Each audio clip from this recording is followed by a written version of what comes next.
The art of henna dates back thousands of years and is most commonly found in Indian and Egyptian cultures. It's often used for beautification, for protection, and for wedding blessing. This is fantastic. Richmond area artist Colleen Heller is here to show us how the art is done and why the craft is easier to learn than you think. Colleen, it's a pleasure. Nice to see you. We didn't want to interrupt here. You brought along a friend, Pauline. Pauline, thank you for coming in and being the guinea pig here and being the canvas, really, for Colleen. Colleen, tell us about henna and the art form and why you chose to go into this.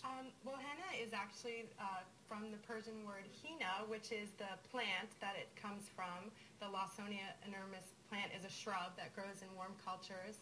And the powder, the leaves are ground into a powder, and then I add essential oils and lemon juice to it and make this paste. I fill up these little cones with the paste and apply it to the skin.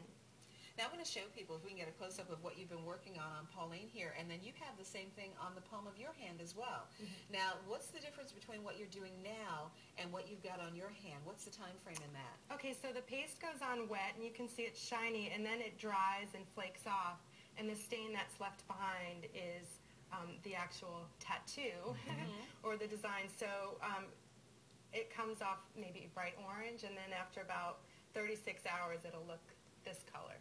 Now, you just mentioned the word tattoo. We've seen the rise in popularity with tattoos. Do you find that more people are turning to henna now because they don't want to jump into a permanent tattoo where this might give them a little feel of what a tattoo might be like? Yeah, I do find that some people come to me wanting to try out a tattoo or the placement. They'll get the same thing in a couple of areas.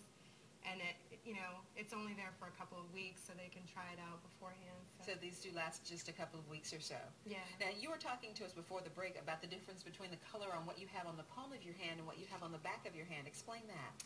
Well, here on the tips of your fingers and on the palm, your skin is thicker.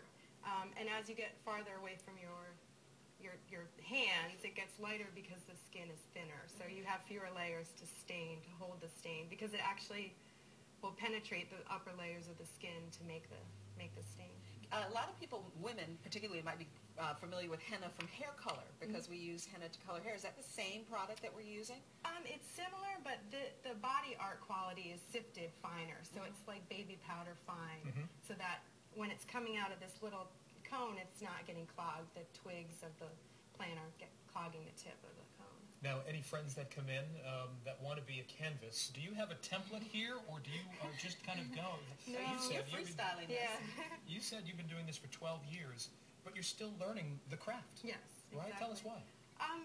Every day I find new inspiration or things that I'll see, in nature or art that I kind of incorporate into designs or other artists' work. I'll look at some designs that they're adding and elements, and I just feel like it's an ongoing process where, what I might do for one person might be a different design for another person based on their style or their clothing. I kind of just let my intuition guide me with some patterns. Tell us about the cultural significance of this kind of art and how it's used.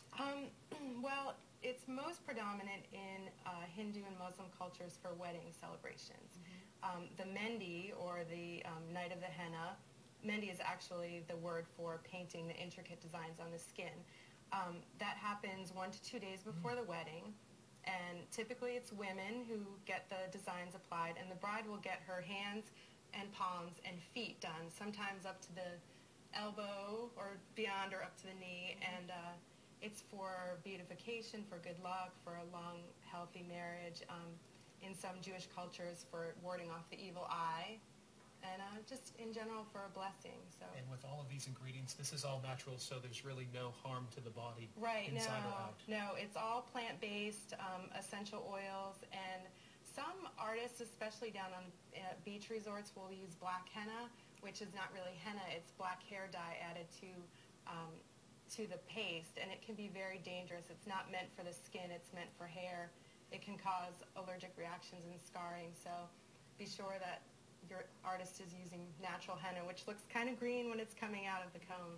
And then it'll turn that beautiful bronze color. Yes. Exactly. Now, do you wear the tattoo like this, or are you waiting for it to flake off before it's a done tattoo? Right. So 5 or 6 hours is ideal for it to soak in, and then the paste just gets scraped off or flaked off, and then the design is left behind. Colleen, you were really good. And Pauline, show this, because this is, you've all just done this in about 12 to 15 minutes right here, right? You can keep on going. Okay, right? great. Absolutely beautiful. Pauline, thank you for being a model. Colleen, thank you so much for sharing the story of your Yeah, artwork. Thank Art of you. Henna. Thank you for Pauline. having me. Pauline, nice to see you.